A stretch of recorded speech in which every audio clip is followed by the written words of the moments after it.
વિદ્યાર્થી મિત્રો, આ વિડીયોમાં આપનું હાર્દિક સ્વાગત છે. આંકડાશાસ્ત્ર વિષયમાં ભાગ 2ના જે અગત્યના MCQ જે મને લાગે છે પરીક્ષાલક્ષી, એનું આપણે અહીંયા થોડુંક રિવિઝન કરી લઈએ.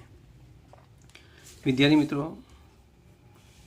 નીચે જણાવેલ યાદચ્છિક પ્રયોગ પૈકી કયા યાદચ્છિક પ્રયોગનો નિદર્શ અવકાશ અનંત છે, એટલે શાંત નથી, એટલે મર્યાદિત નથી? તો મિત્રો, ઇલેક્ટ્રિક બલ્બનું આયુષ્ય કલાકમાં માપવું. તો ઇલેક્ટ્રિક બલ્બ છે એ કેટલા કલાક ચાલી શકશે? એ કોઈ ફિક્સ માપ ના એનું હોય કે આટલા કલાક સુધી એનું આયુષ્ય રહેશે, એટલે એ અનંત નિદર્શ અવકાશ કહેવાય. એટલે જવાબ આવશે આપણો વિભાગ સી એનો. ઘટના એ યોગગણ એ ડેશ બરાબર યુ થાય છે, તો એ અને એ ડેશ કઈ ઘટના કહેવાય? મિત્રો, બે ઘટના એ અને એ ડેશ એટલે એની પૂરક ઘટનાનો યોગગણ યુ થતો હોય તો એવી ઘટનાને પૂરક ઘટના કહેવાય. મિત્રો, જવાબ છે બી. પી ઓફ એ ગિવન બી બરાબર પી ઓફ એ થતું હોય અને પી ઓફ બી ગિવન એ બરાબર પી ઓફ બી થતું હોય તો એ અને બી બંને કેવી ઘટના કહેવાય? તો મિત્રો, એ ગિવન બી એટલે અહીં આગળ એ છે તો અહીંયા એ છે, બી ગિવન એ અહીં બી છે તો અહીંયા બી છે, તો આ એ અને બી એ આપણા માટે નિરપેક્ષ ઘટનાઓ કહેવાય. તો જવાબ આવશે આપણો એ, નિરપેક્ષ ઘટના. નિદર્શ અવકાશની બે ઘટના એ અને બી પરસ્પર નિવારક ઘટના હોય તો પી ઓફ બી માઇનસ એ નીચેના પૈકી કોની બરાબર થાય? મિત્રો, પી ઓફ બી માઇનસ એ એક પ્રેક્ટિકલ અને સમજી લે તો તમને આઈડિયા છે. મિત્રો, પી ઓફ બી માઇનસ એ આપણને એનું સૂત્ર છે, બી માઇનસ એટલે બી અને એની તફાત ઘટનાનું સૂત્ર P of B minus P of A છેદ બીનું સૂત્ર થાય. હવે કીધું બે ઘટના પરસ્પર નિવારક ઘટ. મિત્રો, જ્યારે બે ઘટના પરસ્પર નિવારક હોય તો એનો છેદગણ એ ખાલી ગણ એટલે 0 હોય તો આ જવાબ 0 આવશે. તો પી ઓફ બી માઇનસ 0 એટલે આપણો જવાબ આ પી ઓફ બી. તો જવાબ આવશે આપણો પી ઓફ બી. મિત્રો, બરાબર. 6 બાજુવાળા 3 સમતોલ પાસા એક સાથે ઉછાળવામાં આવે છે તો નિદર્શ અવકાશના નિદર્શ બિંદુઓની સંખ્યા કેટલી થાય? મિત્રો, 6 બાજુવાળો એક પાસો છે, એને એવા 3 સમતોલ પાસા એક સાથે ઉછાળ છે. પાસાની બાજુ 6 છે એટલે 6 અને એવા 3 સમતોલ પાસા આપણે ઉછાળવાના છે એટલે એની 3 ઘાત આવે એટલે 6 ની 3 ઘાત એટલે આપણો જવાબ આવશે ડી, અહીંયા 6 ની 3 ઘાત. મિત્રો, ત્યાર પછી કીધું પ્રાકૃતિક સંખ્યા 1 અને 20 વચ્ચે. બહુ સરસ મહત્વનો MCQ. મિત્રો, અહીંયા ઘણા બધા વિદ્યાર્થી ભૂલ કરે છે, શબ્દ વ્યવસ્થિત વાંચતા નથી. 1 અને 20 વચ્ચેની એવું કીધું છે તો તે સંખ્યા 5નો ગુણક અને પ્રેક્ટિકલ આપણે સમજી લઈએ. 1 અને 20ની વચ્ચે એનો નિદર્શ અવકાશ યુ. 1 અને 20ની વચ્ચે કઈ સંખ્યા આવે? 2, 3, 4 ડેશ ડેશ ડેશ 19, 2 થી 19 સુધી. એટલે આના કુલ નિદર્શ બિંદુઓ n 2 થી 19 એટલે કુલ 18 નિદર્શ બિંદુઓ થાય. અને એવું કીધું જ્યારે 5નો ગુણક હોય તો 2 અને 19ની વચ્ચે 5નો ગુણક હોય આપણે ઘટના એ કહીએ. 5નો ગુણક હોય કઈ સંખ્યા આવે? 2 અને 19ની વચ્ચે 5નો ગુણક એટલે 5, 10, 15. તો ઘટના એના પરિણામ આપણને 3 મળ્યા. તો સંભાવનાનું સૂત્ર શું છે આપણું? m/n. તો mની કિંમત 3, nની કિંમત 18, 3 6 18, તો ઉપર કંઈ નહીં 1/6. તો આપણો જવાબ આવે 1/6. મિત્રો, તો અહીંયા જવાબ આવશે 1/6. બહુ જ અગત્યની મિત્રો સમજૂતી હતી આ. બે ઘટના એ અને બી નિરપેક્ષ ઘટના હોય તો નીચેના પૈકી કયો વિકલ્પ સાચો છે? આપણને એવું કહેવામાં આવ્યું. મિત્રો, જ્યારે પણ બે ઘટના નિરપેક્ષ હોય ત્યારે એ બે ઘટનાની છેદ ઘટના એનો ગુણાકાર થાય. એટલે મિત્રો, એ છેદગણ બી બરાબર પી ઓફ એ ગુણ્યા પી ઓફ બી. આ આપણો જવાબ છે. બે ઘટના જ્યારે નિરપેક્ષ હોય તેનો છેદગણ એ બે ઘટનાનો ગુણાકાર થાય. લીપ વર્ષ ન હોય એવું ફેબ્રુઆરી માસ. સરસ એમ સમજવા મિત્રો, લીપ વર્ષ ન હોય એવું ફેબ્રુઆરી મહિનો. તો ફેબ્રુઆરી મહિનામાં લીપ વર્ષ નથી એવું ફેબ્રુઆરી સાદું વર્ષ છે તો ફેબ્રુઆરી મહિનામાં 28 દિવસ હોય મિત્રો। હવે કોઈ પણ મહિના દિવસ લખીએ એમાંથી એ મહિનાના 4 અઠવાડિયાના દિવસો માઇનસ કરવાના। તો એક અઠવાડિયામાં 7 દિવસ હોય તો 4 અઠવાડિયા 7 ચોક 28, તો 28માંથી 28 જાય તો 0, તો આપણો જવાબ આવશે 0 મિત્રો। તો લીપ વર્ષ ન હોય એવું ફેબ્રુઆરી માસમાં 5 વખત ગુરુ આવવાની સંભાવના આવશે 0। નિદર્શ અવકાશની 2 ઘટનાઓ નિરપેક્ષ ઘટના છે A અને B। તો P ઓફ A અને B ડેશ આપણને આપ્યું A છેદ B। હમણાં જ મિત્રો હતું કે 2 ઘટના નિરપેક્ષ હોય તેનો ગુણાકાર બરાબર એની છેદ ઘટના થાય, તો આપણે A છેદ B શોધવો છે। હવે P ઓફ A આપણી પાસે છે અહીંયા 0.4, અહીંયા P ઓફ B ડેશ આપણને આપેલું છે મિત્રો, તો એના પરથી P ઓફ B આપણે ફાઇન્ડ કરી શકીએ। બીનું સૂત્ર શું આવે? 1 માઇનસ B ડેશ। એકમાંથી આ B ડેશનો જવાબ 0. આપણે 3 બાદ કરીએ 0.7 આવે, એ P ઓફ B 0.7 આવે। હવે એની છેદ ઘટના શોધવી છે, A છેદ B બરાબર આ બે ઘટનાનો ગુણાકાર 0.4 ગુણ્યા 0.7, 7 ચોક 28 મિત્રો, એટલે જવાબ આવશે આપણો અહીંયા 0.28। તો આપણો જવાબ થયો મિત્રો C 0.28। ત્યાર પછી મિત્રો 10મો MCQ આપણી પાસે છે, સંભાવનાની ગાણિતિક વ્યાખ્યા મુજબ યાદચ્છિક પ્રયોગના n પરિણામો પૈકી દરેક પરિણામની સંભાવના કેટલી થાય? તો મિત્રો તમે થિયરીમાં સમજ્યા હશો, એટલે ખ્યાલ હશે કે દરેક પરિણામની સંભાવના 1/n થાય મિત્રો, એટલે આપણો જવાબ આવશે અહીંયા B 1/m।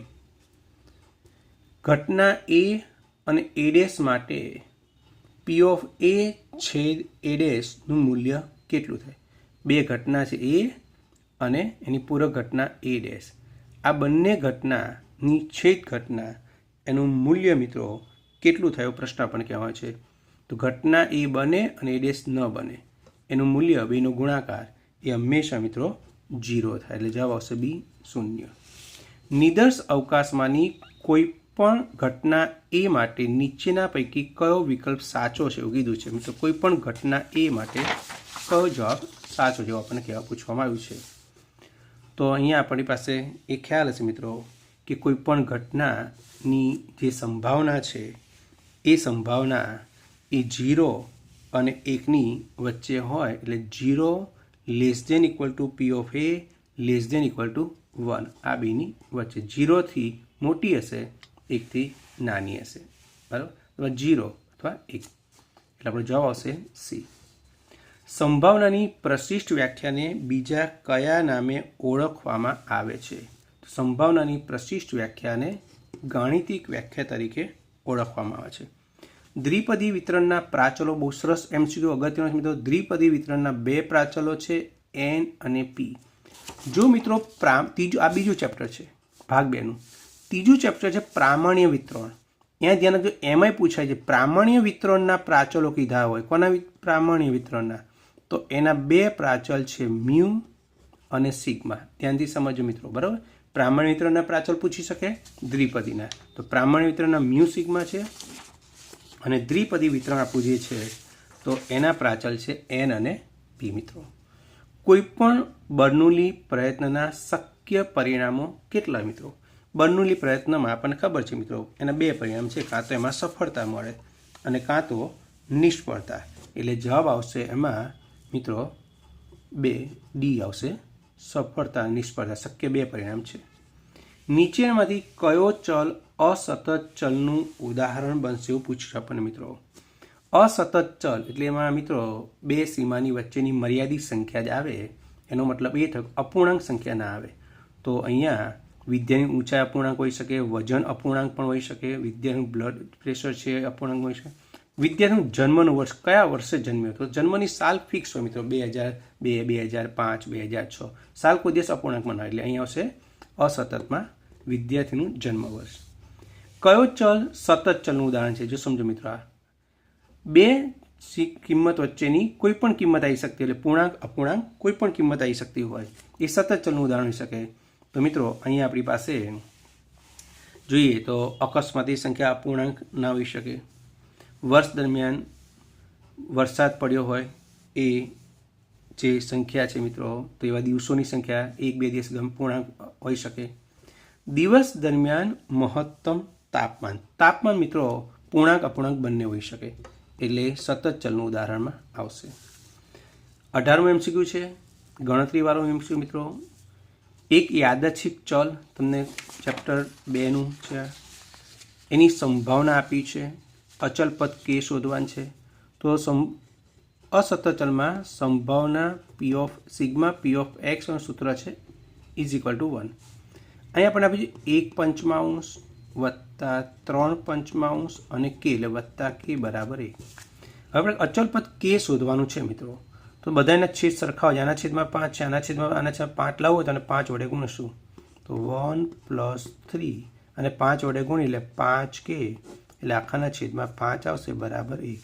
આ 5 સામે ગુણાઈ જશે. 1 + 3 એટલે 4 વત્તા 5k સામે ગુણ નાખીએ 5 × 5 +4 સામે જશે મિત્રો તો 5k બરાબર 5 +4 સામે જાય તો -4. તો k બરાબર 5માં 4 જાય તો 1 અને 5 ગુણાકારમાં સામે છેદમાં જશે. k બરાબર જવાબ આવશે આપણો 1/5 મિત્રો. અહીંયા આપણો જવાબ છે k બરાબર કેટલો આવશે 1/5 એ જવાબ આવશે આપણો. એક અસતત સંભાવના વિતરણ માટે મધ્યકની કિંમત 3 અને એનું વિચરણ 7 છે. આ વિતરણ માટે સિગ્મા E(x²) કેટલું છે? સિગ્મા E(x²) મિત્રો. હવે વિચરણ આપ્યું છે મિત્રો, તો V(x² નું સૂત્ર છે E(x²) આ સિગ્માથી E(x²) માઇનસ E(x) એનો હોલ સ્ક્વેર. તો તમને અહીંયા વિચરણ 7 આપ્યું છે, એ V(x) ની કિંમત 7 છે અને E(x²) આપણે ફાઇન્ડ કરવાનું છે. અને E(x) એટલે મધ્યકની કિંમત અહીંયા આપણને 3 આપેલી છે મિત્રો. તો મધ્યકની કિંમત 3 લઈશું એનો વર્ગ. E(x²) 3નો વર્ગ 9 -9 સામે જશે એટલે +9 થઈ જશે બરાબર E(x²). 9 ને 7 16 બરાબર E(x²). તો E(x²) એનો જવાબ આવશે 16 મિત્રો. તો અહીંયા 19નો આપણો જવાબ આવશે 16. ત્યાર પછી 20મો MCQ છે E(x) 5 આપ્યું છે, E(x²) 35 આપ્યું છે, તેનું વિચરણ શું થાય મિત્રો? આ સૂત્ર હમણાં સમજ્યા, એ સૂત્રથી એની ગણતરી થશે. V(x) બરાબર આપણી ફોર્મ્યુલા છે E(x²) - E(x) એનો હોલ સ્ક્વેર. તો E(x²) ની કિંમત 35 છે અને E(x) 5 છે, એનો વર્ગ કરો. 5નો વર્ગ 25, 35 માંથી 25 જશે તો 10 આવશે. એટલે આપણો જવાબ આવશે મિત્રો અહીંયા 10. n બરાબર 10 પ્રાચલવાળા ધન વિષમ દ્વિપદી વિતરણ માટે નીચેના આપેલ કિંમત પૈકી કઈ કિંમત મધ્યકની હોઈ શકે? હવે આ પ્રશ્ન તમને આપેલો છે મિત્રો. મધ્યક એટલે NP. n બરાબર આપણને 10 આપ્યું છે. ધન વિષમ દ્વિપદી વિતરણ આપણને આપ્યું છે. મિત્રો ધન વિષમ દ્વિપદી વિતરણ પીની કિંમત 1/2 મોટી હોય અને પીની કિંમત 1/2 નાની હોય. પીની કિંમત 1/2 મોટી હોય તો ઋણ વિષમતા કહેવાય, 1/2 નાની હોય તો ધન વિષમતા કહેવાય. એ આપણને ખબર છે. તો એના પરથી આપણે ગણતરી કરીએ તો આપણને ખ્યાલ આવે કે મધ્યકની કિંમત એ 3 હોઈ શકે. કારણ કે ધન કીધું છે એટલે મિત્રો અહીંયા આવશે પાસે આપણું સૂત્ર છે NP, મધ્યકનું NP. તો NP n બરાબર આપણને 10 આપ્યું છે અને પીની કિંમત આપણે 1/2 લઈએ એટલે જવાબ આપણો 5 આવે. પણ અહીંયા ધન કીધું છે એટલે તમને ખબર છે કે પીની કિંમત એ 1/2 પી મોટો હોય તે ઋણ વિષમતા કહેવાય અને પીની કિંમત 1/2 નાની હોય તો ધન વિષમતા કહેવાય. ધન કીધું છે એટલે 1/2 કરતાં નાનું હોય એટલે એનો મતલબ કે આના કરતાં નાનો જવાબ આવવો જોઈએ. તો 5થી નાનો જવાબ આપણી પાસે આ 5 જે 4 ઓપ્શન છે એમાં 3 છે એટલે આપણો જવાબ આવશે B3. દ્વિપદી વિતરણનો મધ્યક 5 છે અને વિચરણ આપ્યું તો વિતરણ કેવું બનશે? હવે જો આના પરથી પણ તમારે સમજવાનું છે વિતરણ કેવું, ધન બનશે કે ઋણ? તો તમારે વિતરણ શોધવું હોય તો તમારે પી શોધવો પડે. તો આપણી પાસે ક્યુ બરાબર એક સૂત્ર છે વિચરણ છેદમાં મધ્યકનું સૂત્ર છે વિચરણ છેદમાં મધ્યક. મિત્રો તો વિચરણ એની કિંમત આપણને આપેલી છે અહીંયા 10/7 અને મધ્યકની કિંમત આપણને 5 આપી છે. અહીં છેદ ગુણાઈ જશે મિત્રો, અંશનો છેદ છે જો ગુણાય 7×5 = 35 બરાબર. 10/35 કરશો મિત્રો એટલે 0.29 આવશે. તો હવે આના પર પી શોધે, પીનું સૂત્ર 1 - Q, આ 0.29 એટલે મિત્રો અહીં આપણો જવાબ આવશે 0.71. પીનો જવાબ 1/2 જે 0.50 એના કરતાં જે નાનું મોટું અહીં સમજાયું હતું હમણાં તમને બરાબર મિત્રો. એટલે અહીંયા 0.71 એટલે 0.50 કરતાં જવાબ મોટો આવે છે. અને જ્યારે જવાબ 0.50 કરતાં એ મોટો જવાબ આપણી પાસે આવતો હોય ત્યારે એ ઋણ વિષમ છે એમ કહી શકાય. એટલે આપણો જવાબ આવશે ઋણ વિષમ. એન અને પી દ્વિપદી વિતરણ માટે એક પણ સફળતા ન મળે એટલે સફળતા x જવાબ 0 હોય તો મિત્રોનું સૂત્ર આપણે લખી દઈએ દ્વિપદી વિતરણનું NCX પીની x અને ક્યુની n - x. xની કિંમત 0, પી xની કિંમત 0, ક્યુ n એમના એમ xની કિંમત 0. તો NC 0, પીની 0 ઘાત અને એનમાં 0 જાય તો 0 એટલે ક્યુની n ઘાત. એટલે આપણો જવાબ આવશે અહીંયા NC 0, પીની 0 ઘાત અને ક્યુની n ઘાત બી. એક દ્વિપદી વિતરણમાં n12 છે અને પી 3/8 છે. તો મધ્યક શોધો. હમણાં સમજો દ્વિપદી વિતરણમાં મધ્યકનું સૂત્ર છે મિત્રો NP. તો nની કિંમત આપણને અહીં આપી છે 12 અને પીની કિંમત 3/8 આપી છે. 12 * 36/8 એટલે 4.5 આપણો જવાબ આવશે આનો. અહીં જવાબ આવશે 4.5 મિત્રો. દ્વિપદી વિતરણનો મધ્યક 2 છે, સફળતાની સંભાવના P 0.4 છે. તેનું વિચરણ કેટલું? મિત્રો દ્વિપદી વિતરણમાં વિચરણનું સૂત્ર છે NPQ. હવે મધ્યક 2 છે, મધ્યક એટલે NP એટલે NPની કિંમત આપણને 2 આપી દીધી છે અને Q સફળતાની સંભાવના 0.4 એટલે P 0.4 છે. Q કેટલા હોય? એકમાંથી પીની કિંમત બાદ કરીએ, એકમાં 0.4 જાય 0.6 તો આનો ગુણાકાર 6 × 2 1.2 આવશે. તો આપણો જવાબ આવશે C 1.2. દ્વિપદી વિતરણ માટે નીચેના પૈકી કયું શક્ય છે મિત્રો? બહુ અગત્યનું MCQ મિત્રો. તો દ્વિપદી વિતરણમાં આપણને ખબર છે મધ્યક એ વિચરણ કરતાં મોટો એટલે મધ્યક ગ્રેટર ધેન વિચરણ જવાબ આવશે. ઘણીવાર મિત્રો આવી રીતે આપ્યું હોય NP ગ્રેટર ધેન NPQ આવી રીતે પણ આપ્યું તો પણ આ સૂત્રની રીતે જ આ શબ્દોમાં આપ્યું છે. તો જવાબ આપણો આવશે મધ્યક ગ્રેટર ધેન વિચરણ. બરાબર મિત્રો. તો બાકીના MCQ મિત્રો બીજા વિડીયોમાં બનાવીએ જેથી કરીને આપણો વિડીયો બહુ મોટો ના થઈ જાય. ઓકે, થેન્ક યુ મિત્રો. આ વિડીયો વધુ ને વધુ તમારા મિત્રોને શેર કરજો, ચેનલ સબસ્ક્રાઈબ કરજો અને મિત્રો ખાસ લાઈક કરવાનું ના ભૂલતા.